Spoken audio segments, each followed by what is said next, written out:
안녕하십니까, 시골의사입니다. 저는 이 방송을 진행하면서 많은 분들에게서 여러 가지 이야기를 들었습니다. 어떤 분들은 그런대로 재밌는 얘기를 했다. 어떤 분들은 실제적으로 투자에 도움이 될 만한 그런 기술이나 돈을 벌 수 있는 방법은 가르치지 않고 잡설만 열어놓는 것이 아닌가. 혹은 개인 투자자가 꼭 몰라도 되는 얘기들로 전부 도배되어 있고, 실제로 무언가 어떻게 하면 되는지에 대한 이야기는 자꾸 피해가는 것이 아닌가, 이런 걱정스러운 말씀도 많이 들었습니다. 그런데 이 부분은 일종의 신상 발언에 속하겠지만, 제가 원래 이 방송을 시작하기 전에 제 주변에서 저를 아끼는 분이 제게 하시는 말씀을 저는 아직까지도 생생히 기억을 합니다. 이분 말씀은 가능하면 방송을 어렵게 진행해라. 가능하면 시청자들이 못 알아듣는 소리만 하고, 가능하면 다른 사람들이 별로 들어보지 못했던 이야기만 해라. 이런 주문을 하셨는데, 그분의 주문의 이유는 바로 여러분 주변에서 어떻게 하면 돈을 어떻게 많이 번다, 어떤 매매 기법을 가지고 어떻게 투자하면 어떻게 많은 수익을 올릴 수 있다, 혹은 내가 가르쳐주는 것을 배우면 분명히 당신도 고수가 될 수 있다. 그러면서 기상천외한 줄을 끊고 기상천외한 매매 기법, 이름도 듣지 보도 못한 새로운 기법들에 대한 이야기를 무수히 많이 쏟아놓고 있습니다. 그런데 과연 우리 주식시장의 어떤 접근 방식이 이번 시장, 지난번 480을 저점으로 해서 지금까지 왔던 시장이 이러한 접근 방식에 의해서 과연 성공을 할 수 있었던가에 대해서 한번 시청자분들도 곰곰이 생각해 보시기 바랍니다. 주식시장은 높은 산에서 아래를 내려다보고 큰 눈으로 세상을 들여다보려고 하는 노력을 계속 기울여야 되는 것이지, 작은 한 송이 꽃을 보기 위해서 돋보기를 들이대고 현미경을 들이대고 전자현미경을 들이대고 하는 것이 아니다.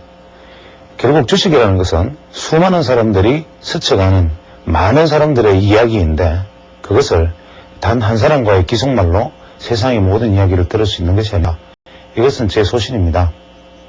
일전에 제가 강의를 하면서 다소 간접적인 이야기이긴 하지만 60년대 미국 시장의 나스닥 즉 성장주 열풍 이후에 우아한 50 종목의 돌풍, 즉 가치주들의 어떤 돌풍에 대해서 한번 말씀을 드린 적이 있었고, 그때 제 말을 주의 깊게 들으셨던 분들은 아마 이번 시장의 흐름이 어떠한 방식으로 흘러가는지에 대한 작은 개괄적인 힌트는 가지셨을 수 있지 않을까라는 생각을 하고 있습니다. 주식시장은 전번 우리가 2000년까지 성장주의 대상승의 열풍이 불었을 때, 그 당시 거래소 시장은 불과 얼마 몇 종목 되지 않는 슬림화된 종목을 제외하고는 전부 전저점을 향해 나아가고 있었고, 반대로 이번에 거래소 시장이 지난주가 지수 1000포인트에 달하는 종목이 현재 40% 정도 수준이 주가 지수 1000일 주가와 비슷하다는 이야기가 나오고 있는 시점에 반대로 성장주들은 최악의 상황을 맞이하고 있습니다. 이렇듯이 시장은 끊임없이 교대되고 하나의 교차되는 어떤 룰에 의해서 움직이고 어떤 약속된 어떤 에너지에 의해서 움직여지는 것인데, 이러한 것들을 짧은 눈으로 단기적으로 어떻게 기술적인 잣대로 되어보고자 하는 무수한 시도들이 미국과 일본에서 1970년대, 80년대까지 무수히 일어나갔다가 다 죽어버렸던 일들을 우리는 이 주식시장에서 대박을 맞거나 재벌이 되거나 고수가 되거나 1000% 10,000% 수입을 올리는 사람들이 이 주변에 지천으로 널려 있습니다. 과연 이분의 이야기들을 진실성을 얼마나 생각을 해야 될지는 알 수가 없으나, 이러한 것들에 귀를 기울이는 것보다 우리가 다시 한번 곰곰이 돌이켜보면, 우리가 상승 첫 번째 파동에서는 지수 강세, 종목 강세 이대 대형주 강세, 첫 번째 조정기에는 지수 약세의 종목 강세, 마지막 가장 강력한 3번 파동에서는 블루칩과 옐로칩이 상승하는 지수 강세, 종목 강세의 종목이 국면에 도래한다는 말씀을 제가 드린 적이 있는데, 이번에 만약에 조정기를 거치면서 다시 상승 파동에 들어섰을 때는 블루칩과 가치 우량주들이 중에 굉장히 힘있는 종목들이 움직일 것은 자명한 일인데, 만약에 첫 번째 상승 파동에서는 어떠한 종목을 들고 있다 하더라도 과연 가치주만 들고 있었다면 상승을 할 수 있었지만 다음 조정을 거친 다음에 상승을 했을 때는 종목을 잘못 고르면 다시 한 번 더 또 패배자가 될 수 있기 때문에 이 부분에 대해서 많은 관심을 기울여야 합니다. 그리고 아울러 제가 이 강의를 하면서 저 모두에 제가 신상발언이라는 말씀을 드렸습니다만은 왜 갑자기 약속드린 어떤 각도론에 대한 이야기가 더 이상 진행되지 않고 선물 강좌로 넘어가고 다음에 지표 분석과 기술적 분석으로 넘어가는가에 대한 일종의 해명 아닌 해명을 드리자면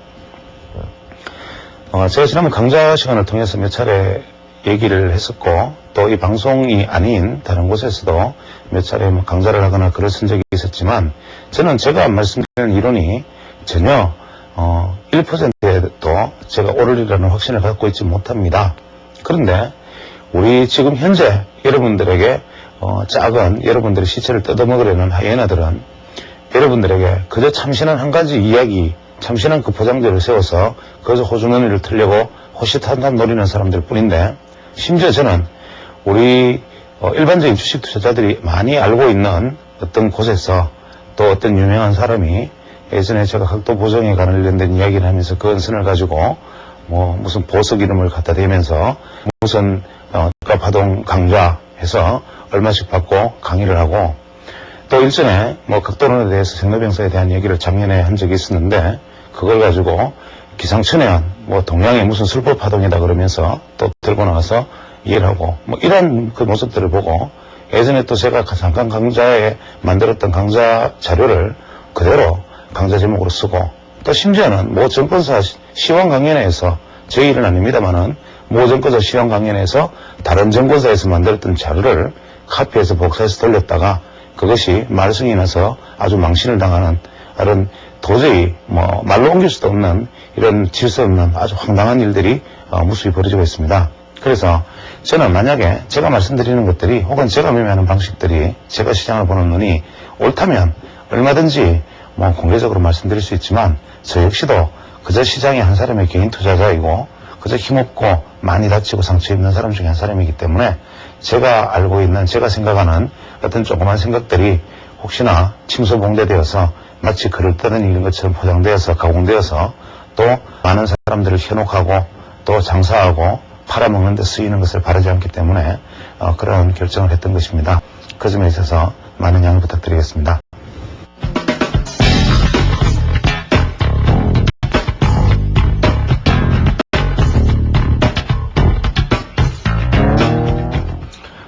지금 강좌가 지금 이제 다소 좀 오락가락 하는데 이게 사실 제가 욕심이 좀 앞서고 마음이 급해서 그런 것이 아닌가 생각합니다. 원래 지난 시간에 선물 이어서 해야 되는데 제가 미국 시장하고 한국 시장에 대한 파동을 얘기를 하느라고 시장이 조금 혼조 국면에 있기 때문에 투자자들에게 작은 도움이 될 수 있을까 하고 말씀을 드렸는데 그건 역시 욕심이 앞서다 보니까 정작 제가 드려야 될 얘기의 10분의 1도 마무리 짓지 못하고 시간에 쫓겨서 녹화를 마무리 지었는데 지금 원래 마음 같아서는 차라리 그 이야기를 계속하고 싶지만 또 선물도 이미 시작했던 것이라서 일단 오늘은 선물 시장에 대한 이야기를 이어나가겠습니다. 향후 이제 제 계획은 이제 선물은 아마 오늘이나 그 다음 기회까지만 그냥 선물이 무엇인지에 대해서 그냥 초등학생도 알아듣기 쉽게 설명을 한번 해보자라는 게 제 계획이고 이 선물이라는 것과 맞물려서 절대로 우리가 뺄 수 없는 것이 바로 소위 말하는 기술적 분석 중에 우리가 지표 분석 즉 이 보조 지표라든지 각종 매매 기법에 관한 것은 결국 이 안에 담겨 있다. 그래서 저는 일단 선물 이야기를 하지 않고서는 우리가 보통 보조 지표를 많이 논하지만 선물을 이야기를 해야 이 지표 분석을 이야기를 할 수 있기 때문에 선물의 개념과 선물의 어떤 투자법에 대한 이야기 안에서 일반적으로 주식투자에 우리가 원용되고 있는 지표 분석에 대한 이야기를 묶어서 나갈 생각입니다.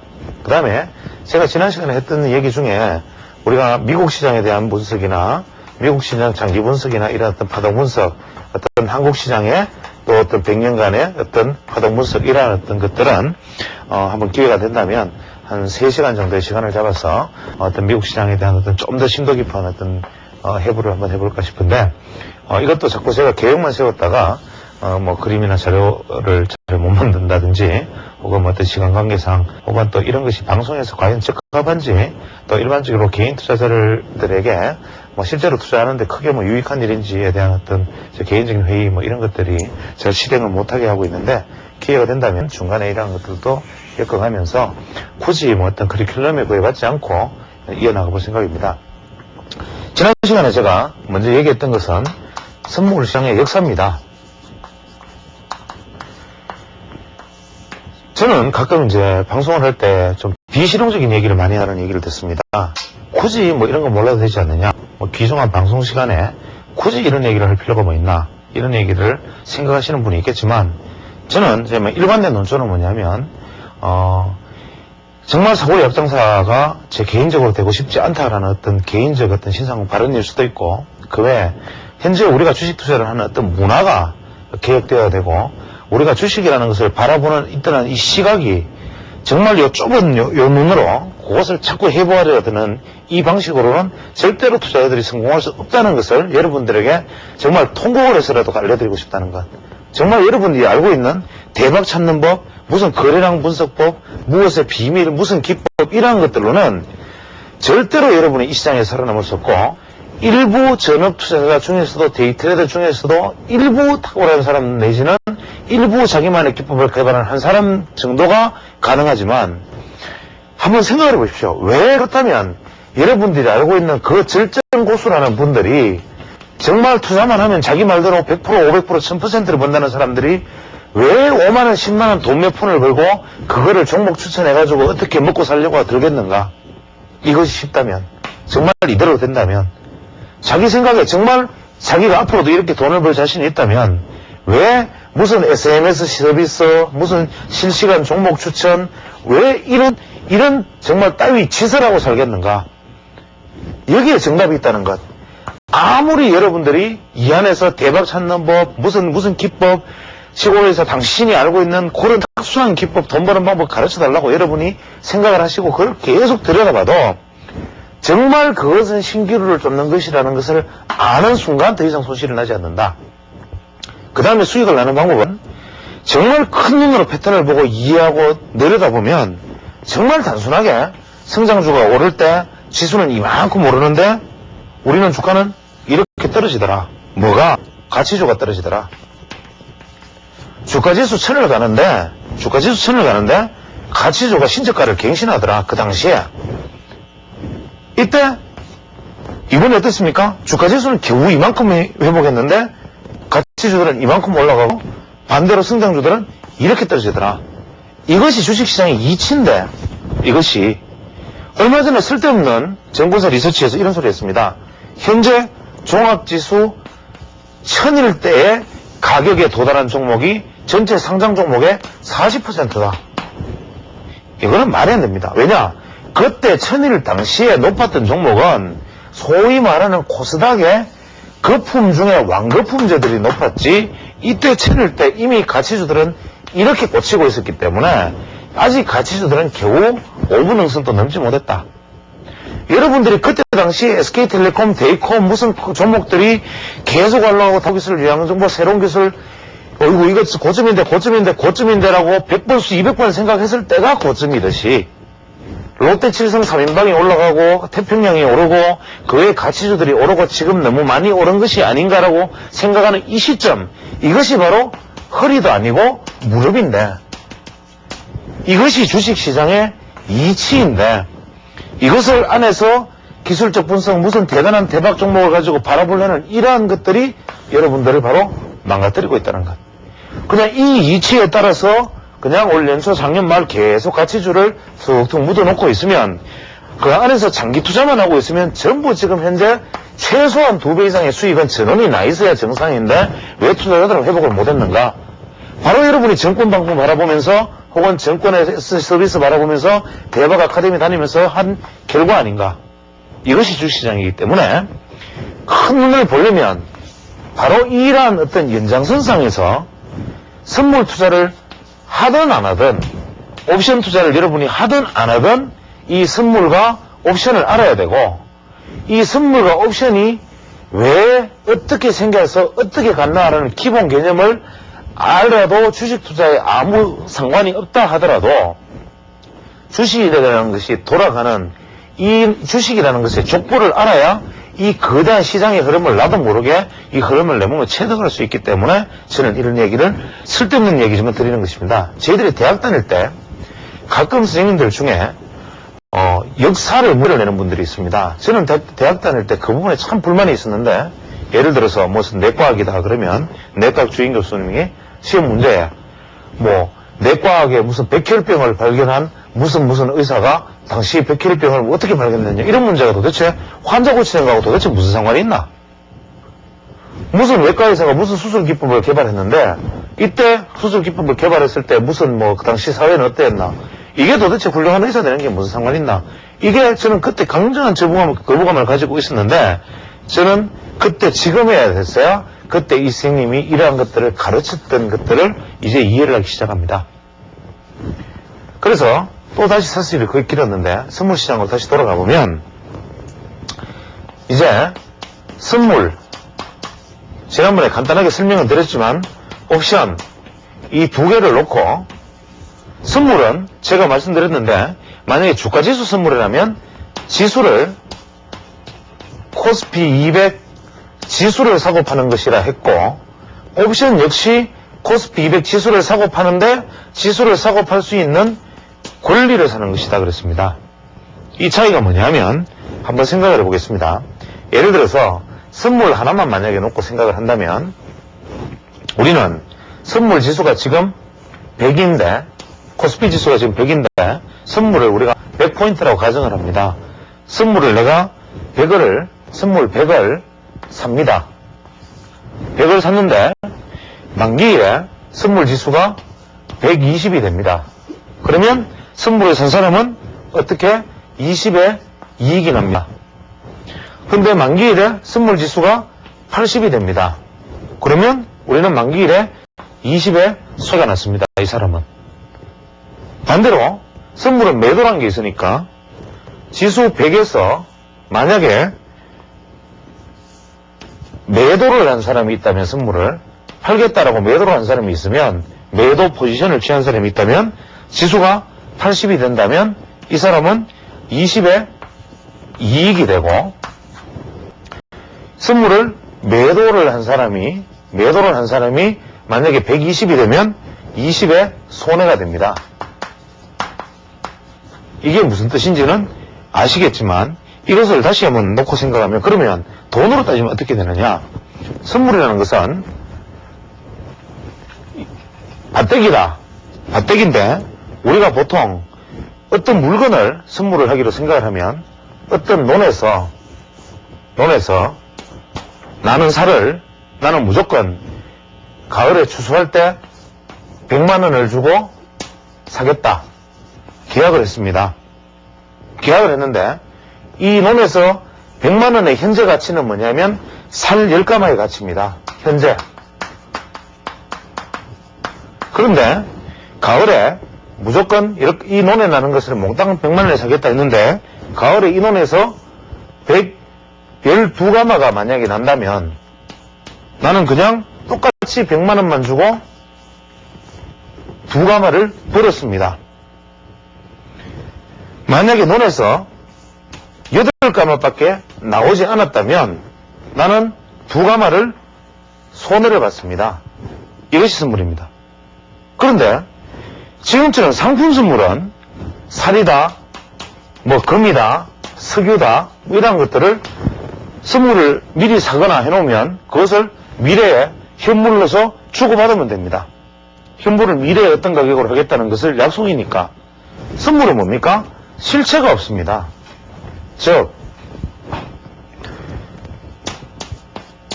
코스피 200 지수를 사서 판다고 그랬는데 선물을 만약에 매수한 사람이 있다고 가정을 하고 만기일이 되면 그러면 코스피 200 지수를 이 사람한테 만기일을 어떻게 주느냐? 방법은 뭐냐면 코스피 200 지수 안에 포함되어 있는 코스피 200 지수 종목은 삼성전자부터 시작해서 업종별로 200개의 대표 종목이 포함된 평균 가격이니까 요거에 관련된 이 지수를 아예 포함된 종목을 원래대로 치면 이 주식을 선물 매수한 사람에게 만기일날 주는 것이 타당합니다. 원래대로 개념으로 치면. 예를 들어서 내가 코스피 선물 지수 100포인트일 때 내가 선물을 예를 들어서 한 계약을 샀다면 만약에 만기일에 102포인트가 됐다 가정을 하면 2포인트의 이익이니까 2포인트에 해당하는 만큼의 코스피 200이 지수의 종목을 이 사람에게 줘야 되고, 매도한 사람은 이 사람에게, 즉 매도한 사람이 이 주식을 사서 이 사람에게, 매수한 사람에게 건네줘야 하는데, 이것을 만약에 정말로 다 준다 그러면 이 주식을 사서 주는 이 과정에 드는 비용이 너무 많이 들고 시간 걸쳐가 복잡하기 때문에 선물은 상품 인도를 하지 않습니다. 코스피 200 선물은. 즉 돈으로 계산해서 돈으로 줘버립니다. 무슨 얘기냐면 주식을 대상으로 한 주식 코스피 200 지수라는 주식을 대상으로 선물 시장을 만들었지만 주식을 주고받는 것이 아니라 이 주식에 해당하는 돈만 주고받는 체제, 이것이 바로 주가지수 선물인데, 이 돈을 어떻게 주고받느냐? 우리는 선물이라는 것은 한 계약에 50만 원입니다. 50만 원이면 우리가 보통 주가지수, 선물지수가 예를 들어서 100포인트라고 생각을 하고, 100포인트라고 생각하고, 우리가 선물을 한 계약을 산다면, 내가 선물 한 계약을 산다면, 어떻게 되느냐? 100포인트, 포인트당 50만 원이니까, 포인트당 50만 원인 선물인데, 이것을 100포인트짜리를 사니까, 100포인트 꼬박이 50만 원. 이것을 한 계약을 산다. 이렇게 하면 얼마가 되느냐? 5천만 원이 된다. 즉 만약에 지금 투자자 여러분이 지금 코스피 지수 90 정도 되니까 현재 90에서 100 사이로 오락가락하니까 100일 때 코스피 지수 100일 때 선물을 한 계약을 사면 5천만 원짜리를 주권을 사는 셈이고 권리를 사는 셈이고, 코스피 지수가 만약에 90이 됐을 때 산다면 90 곱하기 50만 원 곱하기 한 계약에 오면은 4,500만 원이 됩니다. 그러면 코스피 지수가 낮으면 낮을수록 선물 한 계약의 가치는 낮고, 코스피 지수가 높으면 높을수록 선물 한 계약의 가치는 많아집니다. 이것이 바로 매수 매도의 원리인데, 그러면 선물의 개념은 이렇게 생각할 수 있습니다. 예를 들어서 현재 코스피 지수가 몇 월 며칠 날 코스피 지수가 예를 들어서 100포인트다. 이것이 우리가 5천만 원인데 지금 한 계약당, 그렇죠? 건물 한 계약은 우리가 1포인트는 50만 원인데 100포인트면 5천만 원이 되니까 현재 이것은 5천만 원이 되는데, 만약에 선물이라는 것은 떨어져 버리면, 즉 포인트가 만약 90포인트, 80포인트, 70포인트 선물 지수가 뚝뚝뚝 떨어져 버리면 가치는 어떻게 되냐면 0을 향해서 나아가게 된다. 즉 선물 0포인트가 되면 0원이 돼버리는 겁니다. 즉 선물 100포인트, 즉 선물 100포인트를 선물 지수 100포인트일 때 선물을 한 계약을 샀을 때 선물 지수가 만약에 90, 80, 60 내려가면 내려갈수록 점점 나의 수익률은, 나는 손실이 커집니다. 반대로 선물 지수가 110, 120, 130 올라갈 때마다 무한대로 커집니다. 이것이 옵션과의 결정적인 차이입니다. 즉 선물은 현재의 지수를 그냥 사서 이 지수가 오르느냐 내리느냐만 맞히는 게임이다. 이 지수가 오르면 오르는 만큼, 내리면 내리는 만큼 덕을 보는데 살 수도 있고 팔 수도 있다. 즉 현물과 틀린 점은 뭐냐면, 우리가 현물이라는 것은 주식을 공격적인 방법밖에 없다. 즉 주가가 오르리라고 내가 생각되었을 때 주식을 사서 보유하면 오른다. 떨어지리라고 생각되었을 때는 그냥 팔고 기다리는 수밖에 없다. 팔아놓고 주식을 보유 안 하고. 이때는 어떻게 내가 돈을 벌 방법은 없고 덜 잃을 방법밖에 없다. 이게 주식인데, 선물은 오르리라고 생각하면 매수를 하고, 내릴 것이라고 생각하면 매도를 한다. 단 선물은 이 매도하는 자와 매수하는 자가 1대1로 만나게 되어 있다. 하는 사람이 있어, 사는 사람이 있다. 왜? 실체가 없는 거니까. 지수만으로 주고받는 거니까. 예를 들어서 코스피 현재 100포인트에서 내가 보기에는 앞으로 코스피 지수가, 선물 지수가 100포인트인데 이것이 밑으로 떨어질 것 같다. 그러면 선물을 나는 매도를 해버리면, 매도하는데 돈이 얼마가 드느냐 하면 역시 어떻게 되느냐? 100포인트 곱하기 50만원 곱하기 2개 하기면 뭐 2개, 뭐 1개 하기면 1개. 이렇게 하면 한 개의 가치는 500만원, 자 5천만원, 1억, 뭐 이러한 가치가 되겠지만, 이러한 것들이 떨어진다고 생각하면 나는 매도를 하는데 이 순간에 누가 오르려고 생각하고 내가 매도한 것을 매수를 해주는 사람이 있기 때문에 주가라는 것이 형성이 된다.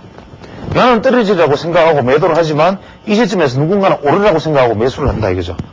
그래서 매수와 매도세가 항상 균형을 이루는데, 매수세가 약화되면 선물지수는 밑으로 떨어질 것이고, 매도세가 강하면 떨어질 것이고, 매수세가 강하면 선물지수는 오를 것이다.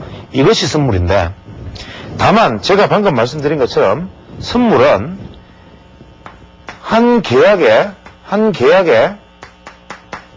50만원인데 50만원이면 지수가 만약에 100포인트 때면, 선물 지수가 100포인트 때면 100 곱하기 50만원 곱하기 계약수가 되는 금액이 선물의 액수가 되는데, 즉 한 계약이면 100포인트 기준으로 5천만원, 두 계약이면 1억, 세 계약이면 1억 5천만원, 이러한 가치를 내가 보유하는 셈이 되는데, 실제로 살 때는 이 많은 돈으로 5천만원을 주고 사는 게 아니라 선물 증거금만으로 삽니다.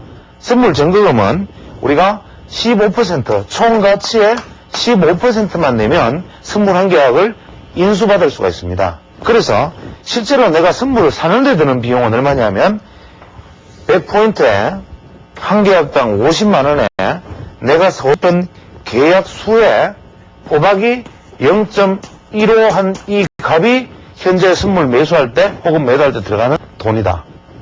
무슨 얘기냐면 여기가 만약에 5천만원인데 0.15는 5천만원 곱하기 0.15는 750만원. 즉 750만원만 있으면 5천만원짜리 계약을, 선물 계약이 100포인트일 때, 선물이 만약에 선물 지수가 100일 때 한 계약은 50만원이라 그랬으니까 한 계약을 사는데 총 한 계약의 가치가 5천만원이지만 선물 증거금은 15%만 있으면 한 계약을 인수할 수 있으니까 그것의 15%인 750만원을 내가 증권사에 지불하면 5천만원짜리 선물 계약을 인수받는다. 그러면 어떻게 되느냐? 우리가 현물을 살 때 미수가, 증거금이, 예를 들어서 현물을 사면 내가 현재 계좌에, 예를 들어서 내가 계좌가 100만원이 있다.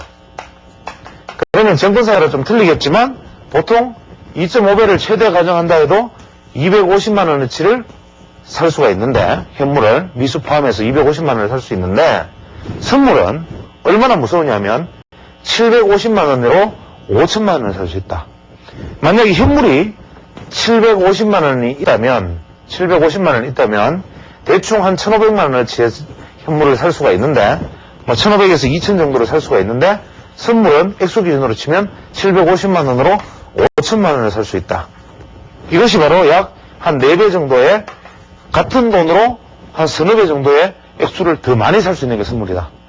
그래서 선물은 바로 현물보다 똑같은 돈으로 살 수 있는 액수가 크기 때문에, 이 크기가 같은 돈으로 살 수 있는 돈이 많기 때문에 수익도 크게 낼 수 있고 손실도 크게 날 수 있으니까 지렛대 효과라 그래서 이것을 우리가 레버리지 효과라고 부른다. 그래서 우리가 선물에서 흔히 레버리지 효과라고 말을 하는 것은, 또 똑같은 돈으로 현물을 샀을 때 우리가 2.5배밖에 살 수가 없지만 실제로 선물을 샀을 때는 무려 75%를, 즉 15%가 증거보금이니까 85%를 더 살 수 있다. 즉 25%를 더 살 수 있는 현물보다, 즉 2.5배를 살 수 있는 현물보다 무려 약 한 4배 내지 5배를 더 살 수 있는 지렛대 효과가 있는 것이 선물이다. 그러면 현물과 선물의 차이는 뭐냐? 자, 그럼 한번 정리를 해보겠습니다. 현물 투자와 선물 투자의 차이는 뭐냐면, 선물 투자는 골치 아프게 거래소 1000종목, 코스닥 8900 종목, 거의 2000 종목에 속하는 종목을 안 봐도 되고, 선물 지수라는 한 종목만 들여다보면 된다. 나는 하루 종일 코스피 지수, 200 지수의 움직임, 그 한 종목만 계속 보면 되는데, 하루 종일 관심 종목 40개, 80개 끄고 볼 필요 없다. 첫째. 둘째, 매수만 하는 것이 아니라, 떨어진다 싶으면은 매도를 할 수도 있다. 매도해서 수익을 올릴 수 있다. 셋째, 현물에 비해서 무려 5배에 가까운 레버리지 효과가 있다. 이것이 바로 선물의 특징이다. 그런데 여기에 반해서 옵션은 무엇인가? 선물은 그러면 대충 알겠는데, 자네 말을 하는 거 보니까 선물은 그래, 지수를 가지고 사고 판다, 대충 그게 뭐 그런 소리겠지, 이렇게 생각하고 이해를 하시는 분들이 생기겠지만, 그럼 복잡하게 도대체 옵션은 뭐냐? 이 두 개의 결정적인 차이는 뭐냐면, 선물은 현재가만 살 수 있다. 현재 선물 지수가 90이면 90을 사든 팔든, 혹은 85를 사고 싶으면 85가 될 때까지, 나는 선물 지수 80에 사고 싶다. 그러면 선물 지수 85 때까지 기다려서 선물을 사야지. 그건 뭐냐? 바보다. 그렇지 않습니까? 현재 90인데 85에 사고 싶다가 말이 됩니까? 90인데 85에 사고 싶으면 90에서 매도를 해서 85 돼가지고 되팔아버리면 5만큼의 이익이 생길 수 있는데, 이걸 85 되면 굳이 사겠다. 이거는 현물 마인드다. 즉, 하락을 기다려서 나는 이것을 그때 사야지라는 것은 현물 투자자고, 선물 투자자는 현 지수가 오른다 내린다만 보면 되는데, 옵션은 뭐냐 하면, 내가 이 지수가 어디까지 가겠다를 예측해서 그 지수를 미리 사버린다. 이 말이 중요합니다. 옵션은, 선물은 코스피 지수가 현재 100이면 100을 가지고 사고 파고 결정을 해야 되지만, 옵션은 현재가 만약 100이면 옵션 투자자는 고민을 해야 됩니다. 이게 105까지 갈려나, 혹은 95까지 떨어질려나, 혹은 110까지 갈려나, 90까지 갈려나 떨어져야 됩니다. 그걸 미리 삽니다. 그게 옵션입니다. 즉, 현재 100이면, 지수가 100이면 나는 110 정도까지 오를 거라고 생각한다. 나는 90까지 떨어질 거라고 생각한다. 그러면 나는 110짜리 옵션을 살 수 있고, 혹은 90짜리 옵션을 사거나 팔거나 할 수 있다. 선물은 현재 100이면 105를 사고 팔고 해야 되는데, 옵션은 오를 것 같으면 저 위에 거, 떨어질 것 같으면 이 밑에 걸 살 수 있다. 미리. 이것이 선물과 옵션의 결정적인 차이고, 선물은 내가 샀어 거기서 방향에 따라가면서 대처를 할 수 있지만, 옵션은 내 방향과 틀리면 곤란한데, 한 가지 선물과 옵션의 차이가 뭐냐면, 선물은 옵션이 훨씬 좋습니다. 그냥 이론상으로는. 왜 그러냐면, 선물은 내가 매수를 하거나 매도를 하거나 간에 내 생각과 틀리면 틀리는 만큼 손해가 납니다. 코스피 100을 샀는데 102, 103, 104, 105 오르면 그만큼 이익이 나고, 샀는데 100에 매수를 했는데 99, 98, 97, 96 가면 계속 손해가 납니다. 즉, 오르든 내리든 내 방향대로 가지 않으면 이것은 무조건 무한대의 손실과 무한대 이익인데, 옵션은 뭐냐면, 나는 오를 것 같아서 110 옵션을 샀다. 그런데 지금 100인데 밑으로 내려버린다. 그럼 나 이거 안 해. 포기해버리면 된다. 혹은 나는 지금 100인데 떨어질 것 같은 90을 샀는데 말이야. 90을 샀는데 떨어지기는 고사가 돌아 올라버린다. 그러면 나 이거 안 해. 포기해버리면 된다. 이게 옵션인데, 이게 그러면 이게 도대체 말이 되느냐? 세상에 100에서 오른다 내린다 결정을 해놓고 오르면 내 생각대로 올랐네? 떼돈 벌었다. 반대로 갔다? 나 안 해. 이게 말이 되느냐? 이게 말이 되는 게 옵션입니다. 그렇기 때문에 어떻게 되느냐? 옵션이라는 것은 제가 지난번에 말씀드렸지만 바로 프리미엄인데 옵션은 포기할 수 있는 권리가 있습니다. 즉 프리미엄만 사고 파는 거니까 제가 말씀드렸죠.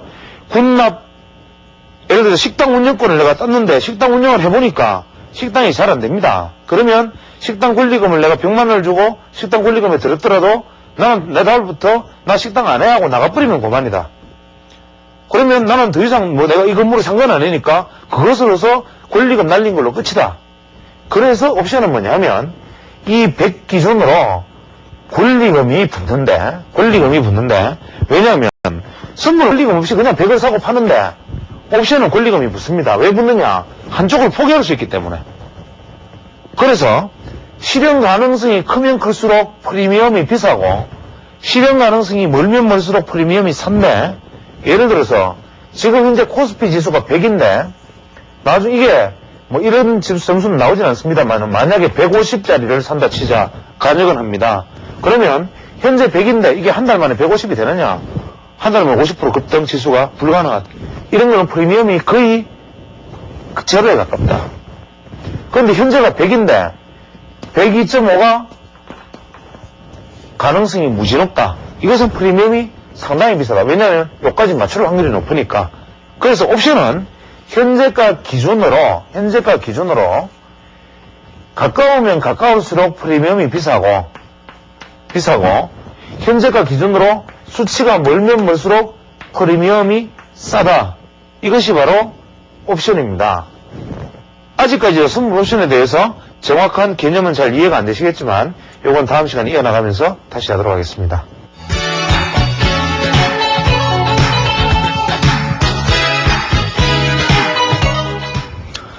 오늘은 또 이제는 너무나 진부한 얘기가 되겠지만 또다시 코스닥의 수급 문제에 대해서 얘기를 할까 합니다.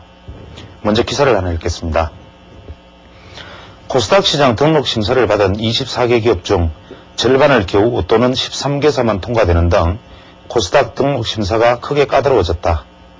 코스닥 위원회는 30일 24개사를 대상으로 코스닥 시장 등록 예비 심사를 벌여 IT 플러스 등 13개사를 승인했다. 반면 FX 디지털, CPS 테크놀로지 등 2개사는 기각, 와소텔레콤, 한국반도체 등 한국반도체 소재, 에이스하이텍, CCR, 레드컴, 이오조통신, 정명텔레콤, 옵토웨이프테크 등 8개사는 보류, CSENG 1개사는 재심의 판정을 내렸다. 코스닥 등록 심사 승인율이 54.2%까지 낮아진 것은 이번이 처음이다. 코스닥 심사 승인율은 지난 99년 88.4%, 2000년 82.2%, 2001년 81.7%에 달하는 등 매년 평균 80% 이상을 유지했다. 월 평균 승인율을 보더라도 지난 2000년 12월의 66.7%가 그나마 가장 낮은 것이다. 이에 따라 증권업계에서는 코스닥 위원회의 심사가 과거에 비해 엄격해졌다는 분석을 내놓고 있다. 정부가 패스 20일 윤태식 사건 이후 벤처기업에 대한 코스닥 등록 심사 요건을 강화하기로 한 데 따른 것이 아니냐는 분석이다.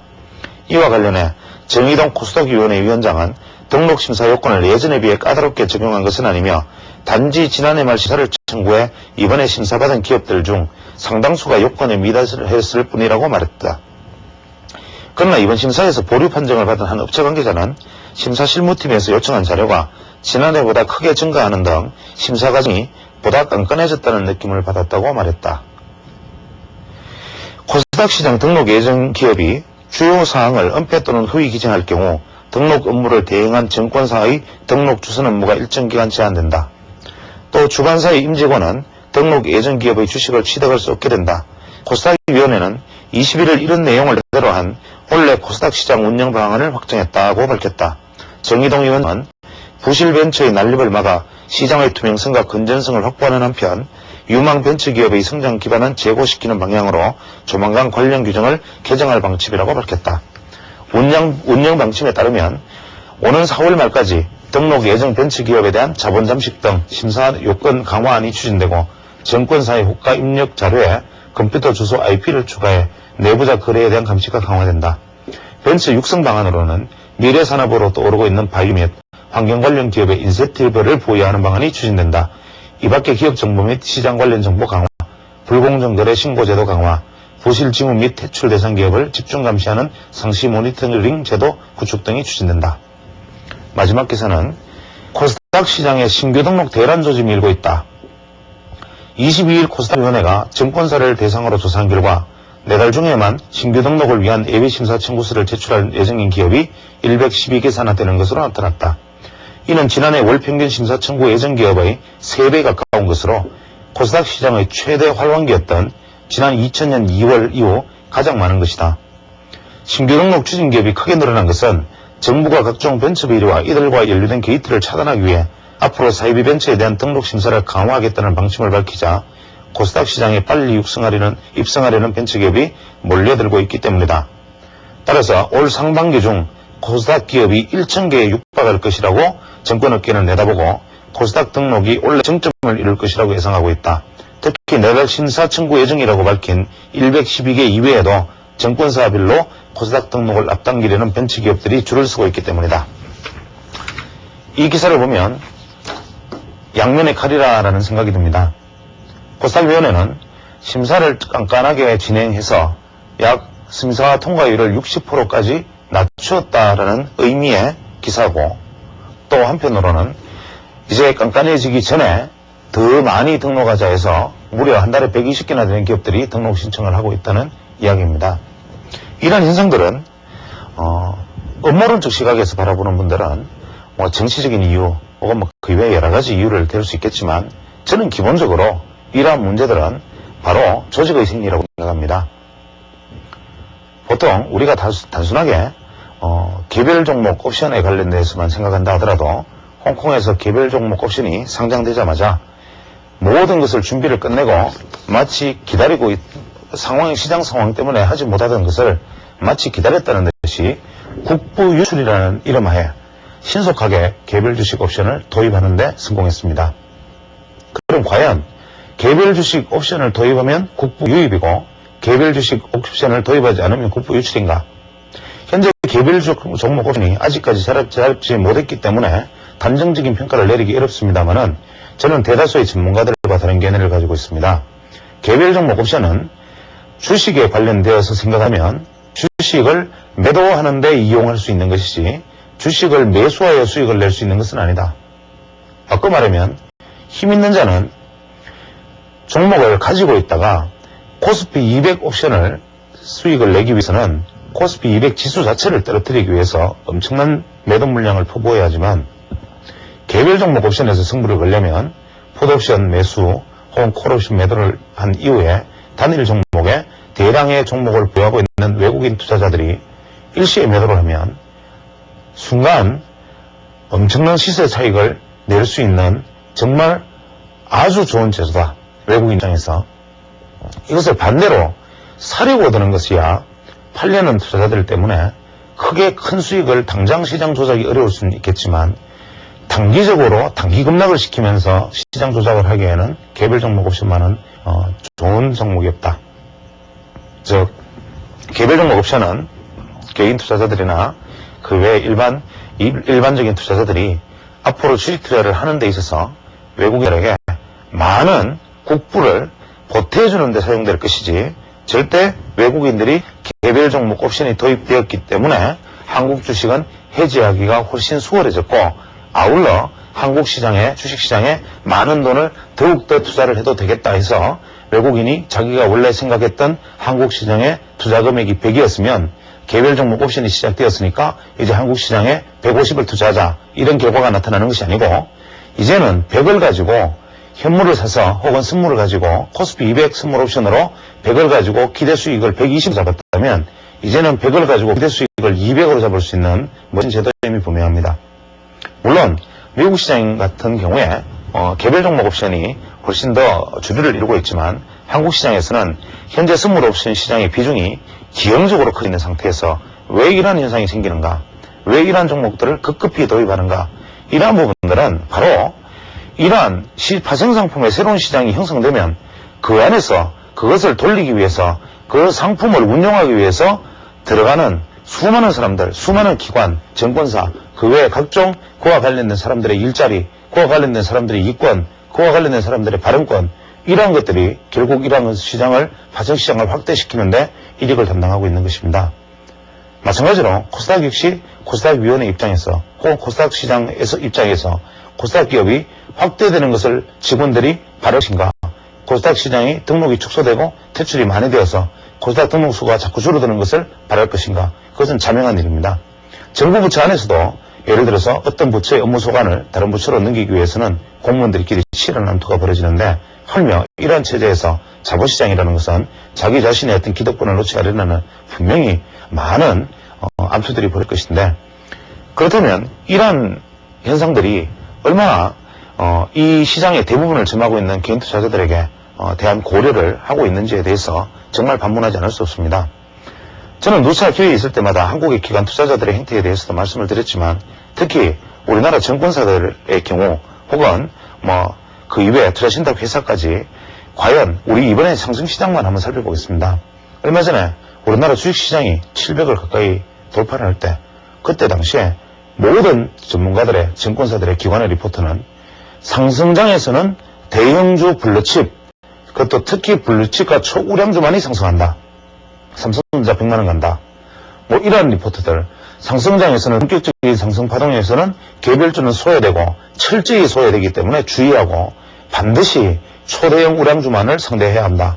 결과론적인 리포트들이 엄청나게 쏟아졌습니다. 그러나 그 이후 어떻게 됐습니까? 시장은 개별주들이 결국 그것과의 갭을 좁히기 위해서 대상승을 이루고 지수 관련주들은 자칫 잘못하면 다소간의 위험에 처해 있는 상황이 되었습니다. 이렇듯이 그렇다면 이번에 또 지금 오늘 녹화하고 있는 지점이 실제로 방송은 지금 제가 녹화 시점으로부터 2주 후가 되겠지만 지금 시점에서 개별주가 상당히 오르고 있지만 오늘까지 정권사의 리포트들은 드디어 전부 개별 우량 종목에 집중하고 개별 우량 종목에 투자하자, 지수 조정기가 될지 모르니까 개별 종목에 짧게 단기 투자하자, 이러한 기사들이 또 쏟아지고 있습니다. 또 그러면 고점에서 수많은 개별 종목 투자자들이 또 손실을 입고 그 다음 상승에서는 또 반대되는 현상이 벌어질 것입니다. 만약에 건전한 기관 투자자라면, 정말 건전한 리서치라면 지수가 좋아 보이지 않고 시장이 조정에 들어갈 것 같으면 투자를 쉬고 당분간 시장에서 한 발 물러서서 물량을 일부 줄인 다음 한 발 물러서 있으라 하는 것이 바람직한 리코멘드지, 시장이 조정받을 것 같으니까 개별주를 열심히 단타매매 쳐라, 이러한 리서치 자료를 쏟아놓을 수 있는 후한무치한 기관 투자자들이 한국 시장을 지배하고 있습니다. 기관 투자자들이 시장이 상승을 하면 그 끝에 매수 목표가 상승, 매수 목표가, 과연 그 사람들이 과연 그 종목들이 오르기 전에, 그 종목들이 그러한 파동을 그리기 전에 그럼 그 훌륭한 리서치 자료들을 왜 쏟아붓지 못하고 계속 나쁜 자료들만 쏟아붓다가 시장이 어느 정도 고점에 이르면 다시 목표가 상승하려는 반복되는 작업을 하는가? 아직까지도 반성을 하지 못하는가라는 데 대한 생각을 하고 있습니다. 지난 1999년 말에 기관 투자자들이 다음 얼마, 세롬 얼마, 그 외에 삼성전자 얼마, 그 외에 SK텔레콤 얼마, 정보통신주 얼마, 앞으로 신패러다임, 이러한 엄청난 리포트들을 쏟아붓고 가치주들에 대해서 엄청나게 공격했던 그 기관 투자자들이 지금 어느새 또 입장이 바뀌어서 그때 당시의 손실에 대해서는 이런 방법의 사죄도 없이 지금 와서는 또다시 반대 이야기를 하면서 결국 투자자들을 다시 사지로 몰아넣을 것입니다. 한번 생각해 보십시오. 한국의 정권사 리서치, 한국의 정말 제대로 된 어떤 제도권 리서치가 단 한 번이라도 투자자들에게 수익을 제대로 남겨준 적이 있었습니까? 상승 파동의 끝파동에서 불과 10%, 20% 수익을 올려준 다음에 여지없이 50%의 하락을 안겨주지 않았습니까? 저는 이 이야기를 한 번씩 지인을 만날 때마다 한 번 합니다. 1999년 말에 정보통신주와 대상승 랠리를 보였을 때 모 정권사의 TV 선전 광고의 이미지의 주뜻은 가치라는 뜻을 가진 슬로건이었습니다.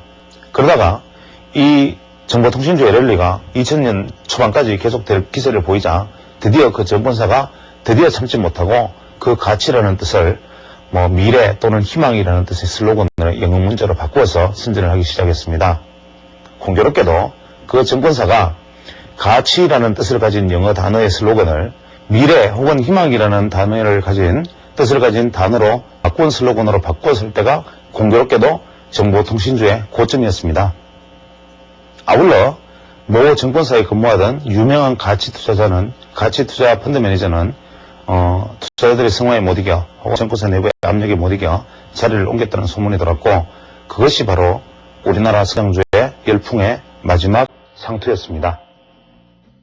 따라서 이러한 어떤 리서치 능력의 부재 혹은 투자자들에 대한 어떤 신뢰성과 투자자들에 대한 어떤 반성과 투자자들에 대한 진지한 어떤 숙고도 없는 이러한 리포터들, 몇 명의 리서치 센터에 몇 명이 앉아서 불과 중소형 증권사의 경우에 단 몇 명이, 한 명이 인터넷 업종 전체를, 한 명이 모든 업종 전체를 이렇게 맡아서 그 업체에 전화 한번 걸고 혹은 방문 한번 다음에 리포트에 대해서 매수 매도 의견을 쏟아붓는 이러한 형태들, 이러한 것들을 이제 차라리 증권사를 통합하고 통폐합을 해서 초대형 증권사, 우량 증권사를 만들고 그 안에서 리서치 센터를 만들고, 그래서 건전한 리서치 제도를 만들고 정말 리서치 센터의 본업, 목표가를, 어설픈 목표가, 스스로도 알지 못하는 정말 엉터리 목표가를 쏟아붓는 그런 일 말고 어떠한 기업이 어떠한 가치를 가지고 있다는 것을 냉정하게 재무제표를 분석해서 그 기업에 얼마나의 가치를 가지고 있다는 것을 정직하게 평가해 줄 수 있는 그런 건전한 기능을 해줄 수 있는 그런 기관 투자자들로 다시 태어나야 개인 투자자들의 신뢰를 얻고 우리나라의 간접투자 시장이 활성화되면서 외국인들에게 휘둘리지 않는 우리나라 자본시장의 독립이 이루어질 것이라고 생각합니다. 감사합니다.